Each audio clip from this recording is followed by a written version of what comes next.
한 나라의 상징, 그리고 백성을 지키는 마지막 보루여야 할 존재. 우리는 그를 왕이라 부릅니다. 하지만 만약 그 왕이 나라의 운명을 건 전쟁이 터지자마자 가장 먼저 수도를 버리고 도망쳤다면 어떨까요? 역사는 그를 어떻게 기록하고 우리는 그를 어떤 왕으로 기억해야만 하는 걸까요? 이것은 단순히 먼 과거의 전쟁 기록이 아닙니다. 국가적 재난이라는 극한의 상황 속에서 한 인간이자 동시에 군주로서 내려야 했던 선택의 무게, 그 선택이 남긴 지울 수 없는 역사적 상처, 그리고 오늘날 우리에게 리더십의 본질에 대해 질문을 던지는 한 왕의 이야기입니다. 임진왜란이라는 거대한 폭풍 속으로 사라져버린 왕, 선조의 진짜 모습을 지금부터 따라가 보겠습니다. 1592년의 조선, 한양의 거리는 표면적으로는 평화로워 보였습니다. 종로의 시전에는 활기가 넘쳤고 아이들의 웃음소리가 골목마다 울려 퍼졌죠. 선비들은 정자에 모여 시를 읊으며 태평성대를 노래했고 관리들은 조정에서 자신들의 정치적 입지를 다지기에 바빴습니다. 오랫동안 큰 전쟁을 겪지 않았던 조선은 그렇게 평화라는 달콤한 꿈에 깊이 취해 있었던 겁니다. 하지만 바다 건너 동쪽에서는 심상치 않은 기운이 피어오르고 있었습니다. 도요토미 히데요시가 일본을 통일하고 그의 야심이 거대한 칼날이 되어 조선을 향하고 있다는 소문이 파다했거든요. 통신사로 일본에 다녀온 황윤길은 조정에 나아가 일본의 엄청난 군사력과 전쟁 준비 태세를 소상히 보고하며 임박한 위기를 경고했습니다.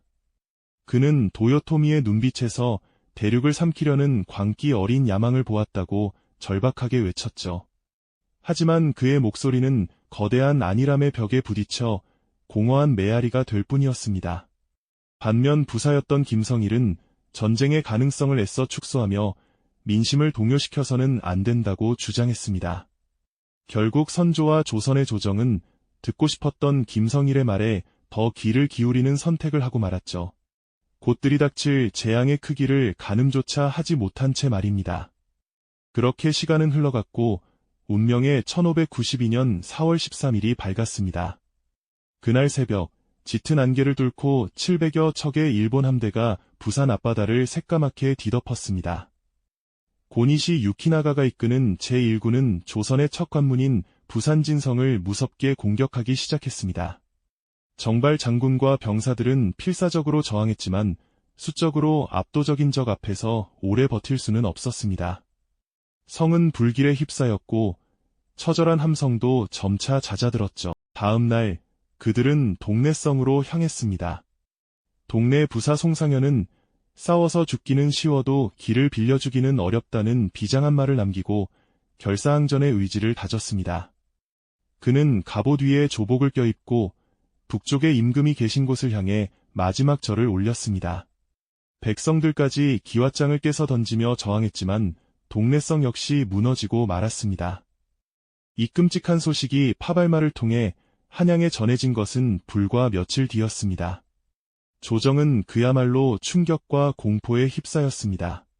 평화의 노래를 부르던 대신들의 얼굴은 하얗게 질렸고 그저 발만 동동 구를 뿐이었죠. 그 누구도 이토록 빠르고 거대한 침략을 예상하지 못했던 겁니다. 조선의 군대는 속수무책이었습니다. 파죽지세. 이 말만큼 당시 상황을 정확하게 표현하는 단어는 없을 겁니다. 일본군은 최신 무기인 조총으로 무장하고 있었고 오랜 전국시대를 거치며 실전 경험이 풍부한 정예 병력이었습니다.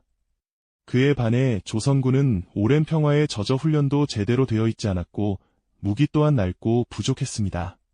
충주 탄금대에서 신립장군이 배수진을 치고 최후의 결전을 벌였지만 기병 중심의 조선군은 조총 부대 앞에서 처참하게 패배하고 말았습니다.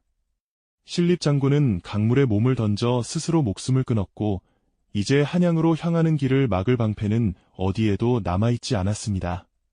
한양으로 향하는 길목마다 마을은 불타고 백성들의 비명은 하늘을 찔렀습니다. 약탈과 사륙이 끝없이 이어졌고 삶의 터전을 잃은 피난민들의 행렬이 길 위에 가득했습니다. 어제까지 함께 웃던 이웃이 싸늘한 주검으로 변하고 평화롭던 고향은 잿더미가 되어 연기만 피어오르는 지옥도가 펼쳐진 것입니다. 불과 보름 만에 조선의 심장부인 한양이 적의 칼날 앞에 무방비로 노출되고 말았습니다. 한양의 궁궐은 깊은 절망에 잠겼습니다. 매일같이 올라오는 패전 소식에 선조와 대신들은 더 이상 희망을 찾을 수 없었죠. 왕으로서 수도를 그리고 백성을 지켜야 한다는 목소리도 있었지만 죽음의 공포는 그 모든 명분을 집어삼켰습니다. 결국 선조는 역사의 흐름을 바꾼 그리고 두고두고 지울 수 없는 오점으로 남을 결정을 내리게 됩니다. 바로 수도 한양을 버리고 북쪽으로 피난을 떠나는 몽진을 결심한 것입니다. 1592년 4월 30일 밤 억수같이 비가 쏟아지는 칠흑 같은 어둠 속에서 선조는 소수의 신하와 왕족들을 이끌고 창덕궁의 후문을 빠져나왔습니다. 화려한 어가 행렬도 백성들의 환송도 없었습니다. 오직 빗소리와 겁에 질린 말발굽 소리만이 처량하게 울려 퍼지는 한없이 초라하고 비참한 도망이었습니다. 왕은 텅 빈 궁궐을 뒤로한 채 자신의 백성들을 적의 칼날 아래 내버려두고 자신의 목숨을 부지하기 위해 떠나고 만 것입니다. 다음 날 새벽, 왕이 도성을 버리고 떠났다는 소문은 순식간에 퍼져나갔습니다. 믿었던 왕에게 버림받았다는 사실을 깨달은 백성들의 슬픔은 이내 감당할 수 없는 분노로 바뀌었습니다. 그들의 분노는 가장 먼저 왕의 상징이었던 궁궐을 향했습니다. 성난 백성들은 경복궁과 창덕궁, 창경궁에 불을 질렀습니다. 특히 노비들은 자신들의 신분문서가 보관된 장례원과 형조를 집중적으로 불태웠는데 이는 단순히 건물을 파괴하는 행위를 넘어 자신들을 억압했던 신분 질서에 대한 저항이자 나라를 지키지 못한 무능한 왕권에 대한 심판이기도 했습니다. 화려했던 궁궐은 거대한 불길에 휩싸여 밤하늘을 붉게 물들였고 그 불길은 바로 땅에 떨어진 왕의 권위를 상징하는 듯했습니다. 얼마 뒤 한양의 무혈입성한 일본군은 텅 빈 도성과 불타버린 궁궐을 보며 어리둥절했다고 전해지죠.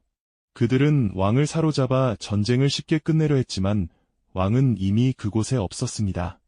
선조의 피난길은 고난의 연속이었습니다. 비를 피할 곳도 굶주린 배를 채울 음식도 부족했죠. 무엇보다 그를 괴롭힌 것은 백성들의 싸늘한 시선과 원망이었습니다. 임진강 나루터에 도착했을 때 백성들은 왕의 행렬을 향해 나라를 버리고 어디로 가십니까? 라며 울부짖었고 어떤 이들은 분노의 차도를 던지기도 했습니다. 개성을 지나 평양으로 향하는 길 위에서 만난 백성들은 밥 한 그릇을 내밀며 이 밥을 드시고 우리를 버리지 마소서라고 애원했다고도 합니다. 왕은 백성의 어버이라 배웠건만 그 어버이가 자식들을 버리고 도망치는 모습을 본 백성들의 마음에는 깊은 상처와 배신감이 새겨진 것입니다. 왕실의 권위는 그야말로 땅에 떨어져 진흙탕에 나뒹구는 신세가 되고 말았습니다. 나라의 시스템이 완전히 붕괴된 상황 속에서 왕이 버린 나라를 지키기 위해 스스로 일어선 이들이 있었습니다. 바로 의병들이었죠. 경상도 의령의 곽재우는 붉은 비단으로 만든 갑옷을 입고 나타나 홍희 장군이라 불리며 신출기몰한 전술로 일본군을 괴롭혔습니다. 그는 소뚜껑을 방패 삼고 낙과 곡괭이를 든 농민들을 이끌고 정암진 전투에서 큰 승리를 거두었죠. 전라도의 고경명, 충청도의 조원, 금산의 승병장 영규대사 등 전국의 선비와 승려, 그리고 이름 없는 농민들이 나라를 구하기 위해 기꺼이 목숨을 내던졌습니다.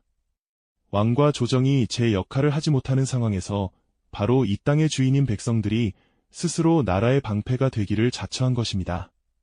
선조는 평양성마저 위태로워지자 결국 또다시 도망쳐 압록강 바로 앞 국경도시인 의주까지 밀려나게 되었습니다.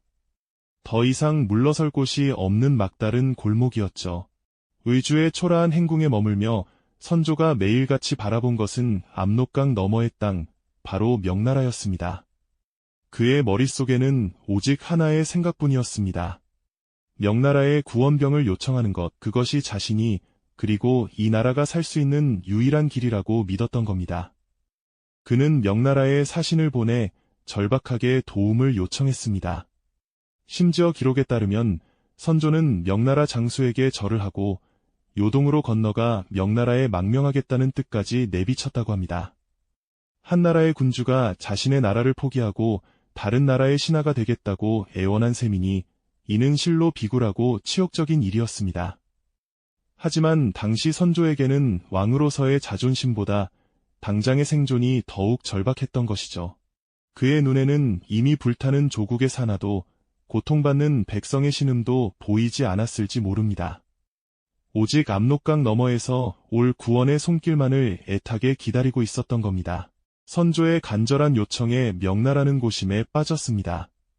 조선을 돕는다는 것은 곧 일본과 전면전을 벌인다는 의미였으니까요. 하지만 명나라 역시 전략적인 계산을 하지 않을 수 없었습니다. 만약 조선이 일본의 손에 완전히 넘어가게 되면 다음 칼날은 바로 자신들의 심장부인 요동과 북경을 향할 것이 뻔했기 때문입니다. 순망치한, 즉 입술이 없으면 이가 시리다는 말처럼 조선은 명나라에게 있어 일본의 대륙 침략을 막아줄 마지막 방파제와도 같은 존재였던 거죠. 오랜 논의 끝에 명나라의 만력제는 마침내 조선 파병을 결정합니다. 이 소식이 의주의 선조에게 전해졌을 때 그는 안도의 한숨을 내쉬었을 겁니다. 이제 살았다는 생각, 그리고 이 지긋지긋한 전쟁을 끝낼 수 있다는 희미한 희망이 그의 마음을 채웠겠죠. 하지만 그 안도감의 이면에는 왕으로서 아무것도 스스로 할 수 없었다는 깊은 무력감과 고독이 자리하고 있었습니다. 초라한 행궁의 방 안에 홀로 앉아 선조는 무슨 생각을 했을까요? 그는 자신이 버리고 온 백성들을 떠올렸을까요? 아니면 자신의 무능함을 탓하며 자책했을까요? 확실한 것은 명나라 군대의 참전이 그의 목숨은 구했을지언정 이미 무너져 내린 왕의 권위와 자존심을 되돌려주지는 못했다는 사실입니다. 얼마 후 마침내 압록강을 건너 명나라의 원군이 조선 땅으로 들어오기 시작했습니다. 이여송이 이끄는 수만 명의 군대는 화려한 깃발을 휘날리며 이풍당당하게 행진했습니다. 그들의 웅장한 모습은 절망에 빠져있던 조선 조정에 새로운 희망을 불어넣어 주었죠. 명나라 군대는 평양성 전투에서 일본군을 격파하고 성을 탈환하는 등 초반에 혁혁한 공을 세웠습니다. 선조는 이제 전세가 역전되어 곧 모든 것이 제자리로 돌아갈 것이라 믿었을지도 모릅니다. 하지만 전쟁은 그렇게 간단하게 끝나지 않았습니다. 벽제관 전투에서 명나라 군대가 일본군에게 크게 패하면서 기세가 꺾였고 전쟁은 기나긴 소강 상태로 접어들게 됩니다. 그 사이 남쪽 바다에서는 누구도 예상치 못했던 영웅이 홀로 외로운 싸움을 벌이며 역사의 물줄기를 바꾸고 있었습니다. 바로 전라좌수사 이순신이었습니다. 옥포에서의 첫 승리를 시작으로 사천, 당포, 한산도에서 연이어 압도적인 승리를 거두며 일본군의 보급로를 차단하고 있었던 겁니다. 이순신의 연이은 승전보는 의주에 있는 선조에게도 계속해서 전해졌습니다. 처음에는 기뻤을 겁니다. 절망적인 상황 속에서 들려오는 유일한 승리 소식이었으니까요. 명나라의 도움 없이도 우리 스스로 적을 물리칠 수 있다는 사실은 분명 고무적인 일이었죠. 하지만 시간이 흐를수록 선조의 마음속에는 기쁨 대신 복잡하고 미묘한 감정이 싹트기 시작했습니다. 백성들의 칭송과 존경이 도망친 자신을 향하는 것이 아니라 남쪽 바다에 이름 없는 장수 이순신에게로 향하고 있었기 때문입니다. 이순신 장군이 나라를 구했다. 장군만 있으면 우리는 살 수 있다는 백성들의 목소리는 왕으로서 아무것도 하지 못한 자신의 무능함을 더욱 아프게 찔러왔습니다. 또한 전국 각지에서 활약하는 의병장들에 대한 소식 역시 마찬가지였습니다. 왕이 사라진 자리에서 백성들은 스스로 영웅을 만들어내고 있었고 그 영웅들의 존재감이 커질수록 왕인 자신의 존재는 점점 더 희미해져 갔습니다. 바로 이 지점에서 선조의 마음속에는 안도감과 함께 자신의 권위를 위협하는 새로운 영웅들에 대한 질투와 경계심이라는 어두운 그림자가 드리워지기 시작한 것입니다. 과연 한나라의 왕은 백성들의 마음속에서 새로운 영웅이 탄생하는 것을 어떻게 받아들여야 할까요? 자신의 권위가 절대적이어야 할 왕조 국가에서 왕이 아닌 다른 인물이 구국의 상징으로 떠오르는 것은 그 자체로 거대한 위협으로 느껴질 수 있었을 겁니다. 의주 행궁의 차가운 방 안에서 선조는 밤마다 고뇌에 잠겼습니다. 한편으로는 이순신과 의병장들의 승리가 꺼져가던 나라의 불씨를 되살려주어 고마웠지만 다른 한편으로는 그들의 명성이 높아질수록 자신의 초라한 모습이 더욱 부각되는 것 같아 견딜 수가 없었죠.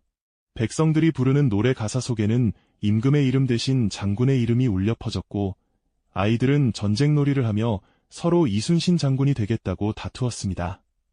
이러한 이야기들은 비수처럼 선조의 가슴에 박혔습니다. 그의 마음속에서 안도감은 점차 시기심으로, 시기심은 의심으로, 그리고 의심은 결국 위험한 경계심으로 변해가고 있었던 겁니다.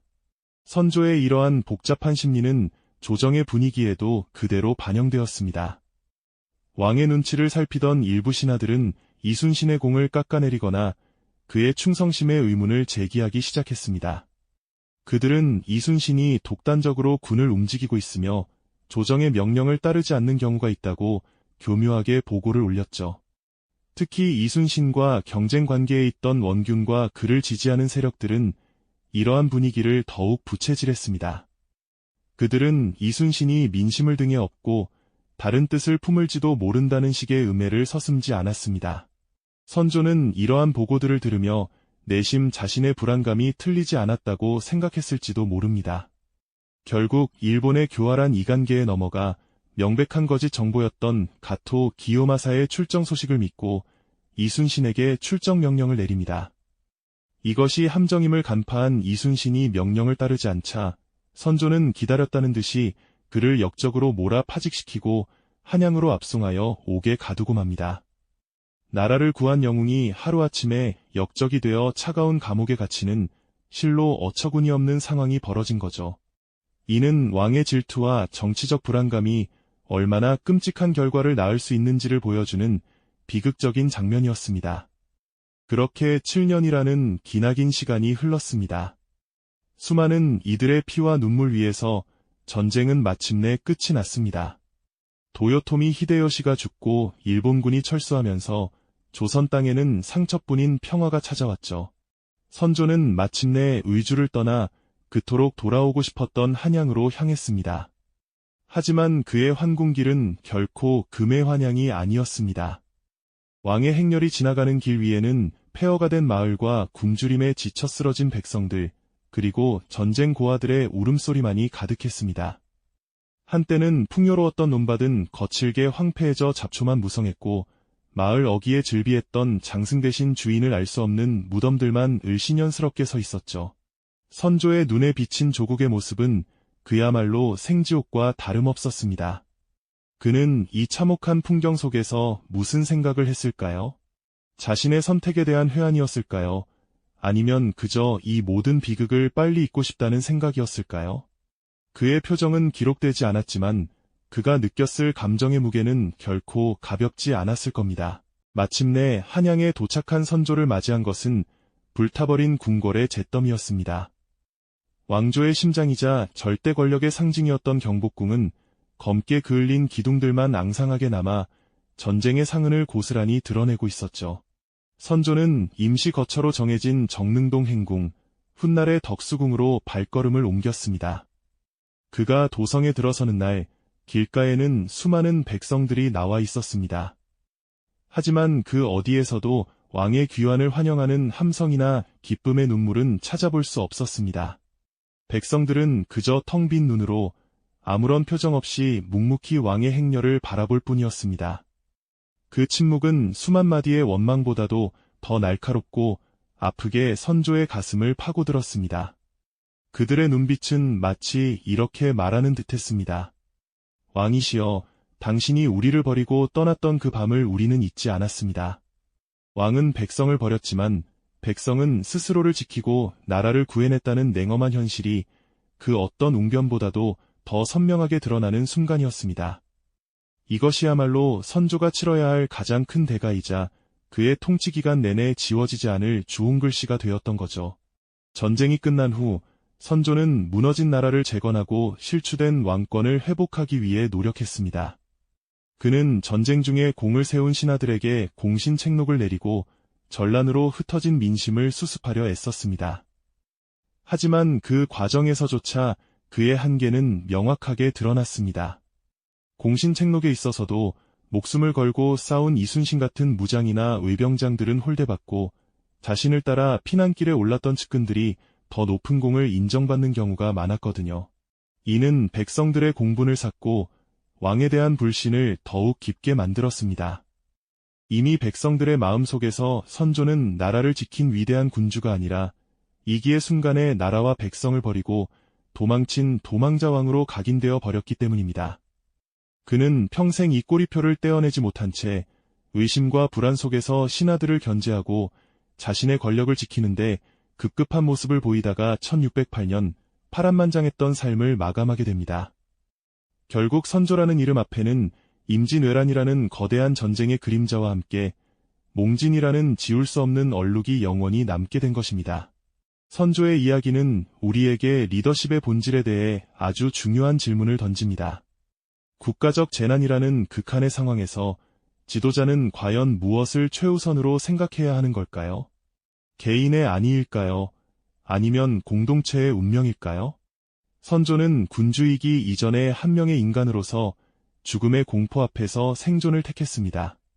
그 선택을 인간적으로는 이해할 수 있을지도 모릅니다. 하지만 그는 평범한 인간이 아니라 한 나라의 운명을 책임져야 할 왕이었습니다. 그의 도망은 단순히 한 사람의 피난이 아니라 국가 시스템의 붕괴와 백성들의 신뢰가 무너져 내리는 것을 의미했습니다. 그리고 그가 버리고 간 빈자리는 이순신과 같은 위대한 영웅, 그리고 이름 모를 수많은 의병과 백성들이 자신들의 피와 목숨으로 채워야만 했습니다. 역사는 이처럼 한 지도자의 선택이 공동체에 얼마나 깊고 오래가는 상처를 남기는지를 똑똑히 보여주고 있는 셈이죠. 오늘날 우리가 겪는 수많은 위기 속에서 선조의 이야기는 과거의 기록을 넘어 현재를 비추는 거울이 되어 우리에게 말을 걸어오고 있습니다. 과연 우리는 역사의 심판대 앞에서 어떤 리더를 기억하고 싶어 하는 걸까요? 이야기가 흥미로우셨다면 구독과 좋아요를 부탁드립니다. 다음 영상에서는 이토록 참혹했던 전쟁의 폐허 속에서 조선이 어떻게 다시 일어설 수 있었는지 그 숨겨진 노력들을 자세히 살펴보겠습니다.